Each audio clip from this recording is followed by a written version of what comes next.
This is probably the game I'm most hyped for this year. Maybe even more than GTA 6. Yeah, I said it. So guys, April is gonna be another crazy month with a ton of games. Goddamn, what a year this is turning into for gamers. StrongPotato. Actually, it's already a big year because we already had games like Resident Evil, Neo 3, and of course Crimson Desert that everyone is playing. Well, not me at the moment, but I can tell it's a sick game. But there's still so much more coming this year. It's absolutely packed with games. So yeah, if you're like me and you want to play everything, it's gonna cost ya. And that brings us to April, another stacked month. I'm not going over everything, just the games that look really cool to me and that I actually want to play. First up, a game that looks really awesome to me, Darwin's Paradox. The game came out already yesterday, so I'm a tad late on this one, but it's worth mentioning. It's a platformer made by ZDT Studio and published by Konami, and it's coming to all current gen platforms. And built in, of course, the Unreal Engine. And this kind of game, well, it fits the engine really well. If it's not open world, Unreal is actually pretty great. But yeah, this game looks really cool. It's a platformer, kind of feel like a mix between Ape's Odyssey, and I don't know if you guys remember that one, but that game was fucking amazing back in the day. And it also has a little bit of Limbo and Inside in it. You know, those darker moments, smart puzzles, that kind of stuff. And yeah, if you haven't played Inside and Limbo yet, go do that ASAP. Because those are games you really need to play at least once in your life. Okay, so back to this game, Darwin's Paradox. So you play as an octopus. Yeah, okay, not super special, but it has something cute.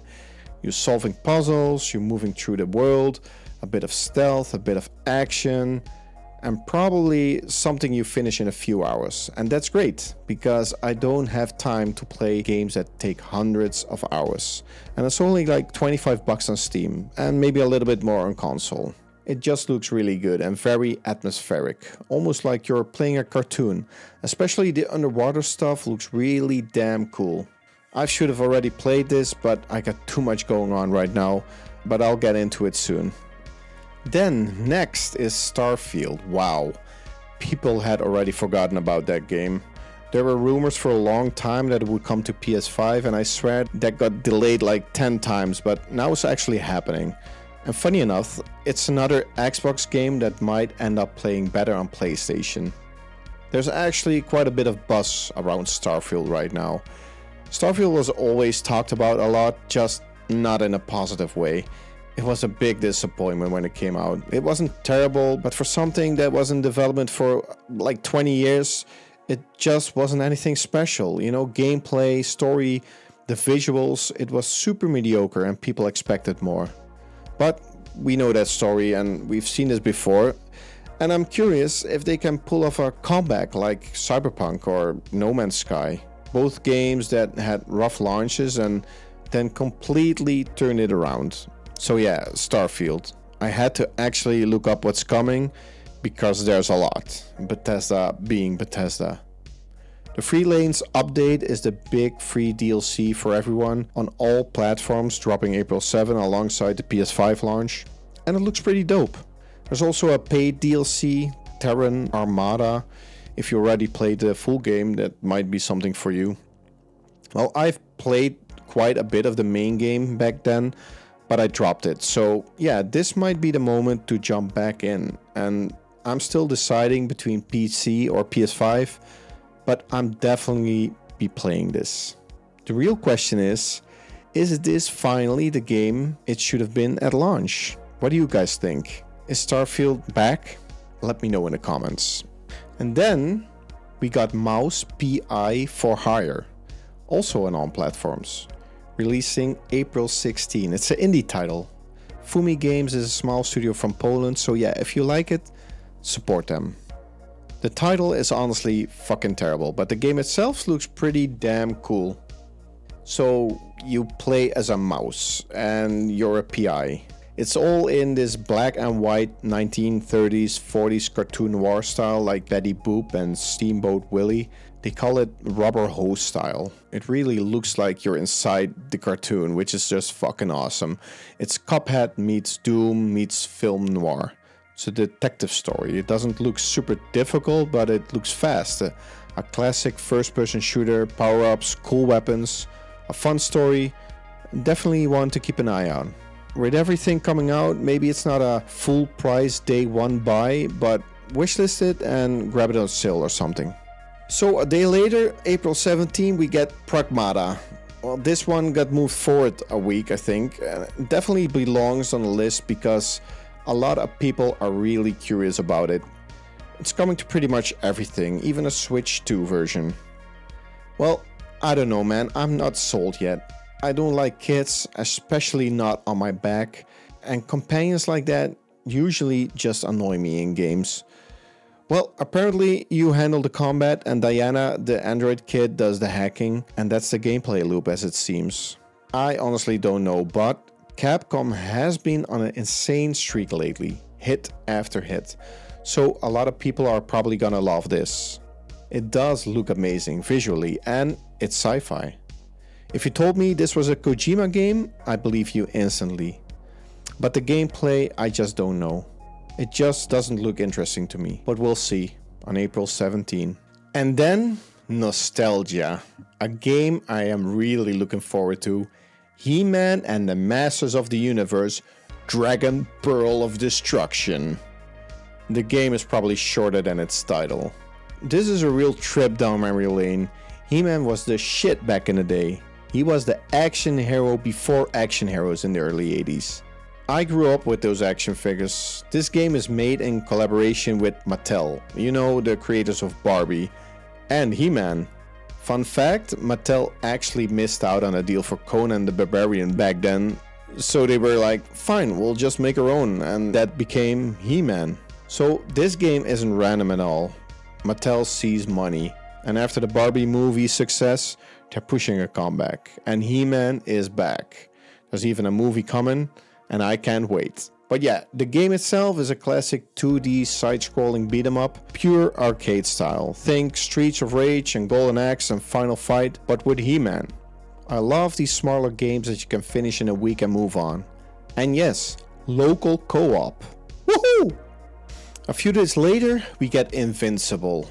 And this game is gonna suck ass and I'm never gonna play it. But I had to include it for the trailer because damn, it looks cool. Let's watch this and tell me what you think in the comments. This is ridiculous. Please, come on. Are you one of them? You're here, but it's Had enough yet? No, Dad, not even close.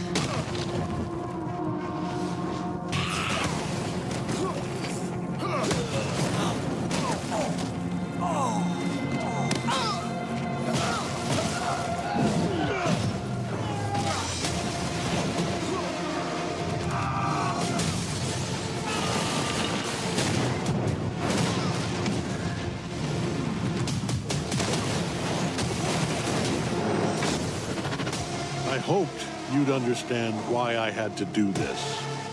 If you don't know Invincible, you probably don't have internet, a TV, a PC, friends, or a life. Because if you have any of those, you know this show. It's insanely brutal superhero stuff and you have to watch it. And then forget the game because there are 100 fighting games that do it better. And finally, the most important game on this list, Saros. This is probably the game I'm most hyped for this year. Maybe even more than GTA 6. Yeah, I said it. Wait, don't click away, don't unsub, just look at Saros. The so-called spiritual successor to Returnal, but let's be honest, it's just Returnal 2. And Returnal was fucking fantastic. It had everything I love. Great action, mysterious story, tough learning curve, unforgiving difficulty. It looked amazing too. It really showed off the PS5.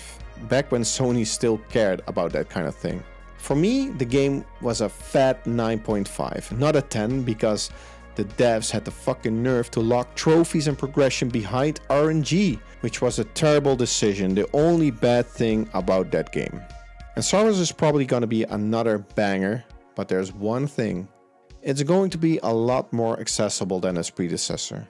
And I get it, a game like that deserves a bigger audience. Returnal was amazing, but because of the difficulty and the roguelike niche, it only sold about 1 million copies, which is low, too low for a AAA game. So yeah, the Sony spreadsheet mafia probably had a word with Housemarque. Like, you can make another one, but make it more mainstream. Everyone has to love it. And that basically means new name, no Returnal 2, but Saros, aka Returnal 2. And honestly, I'm a bit torn. I love that super difficult gameplay, beating bosses and clearing brutal levels. It just feels amazing, but it also shouldn't be too frustrating. And I do want more people to experience this. I do want more people to love this game. So making it more accessible is fine. And they have changed 3 key things in this game. Permanent progression, better onboarding, less frustrating resets. Alright, I'll take it because I know this is gonna be a great game again. Hell, maybe it's even good enough to compete for Game of the Year. Let's hope Sony finally drops a real banger again, builds some momentum, and maybe doesn't have to shut down more studios. So yeah, my gamer friends, this month is stacked. Which of these games are you excited for? Did I miss anything, or do you, like usual, disagree with the people on the internet? Let me know in the comments. And if you're already there, drop a like if you enjoyed this and subscribe if you want more of this kind of content. Thanks for watching, and like I always say, stay strong, potatoes.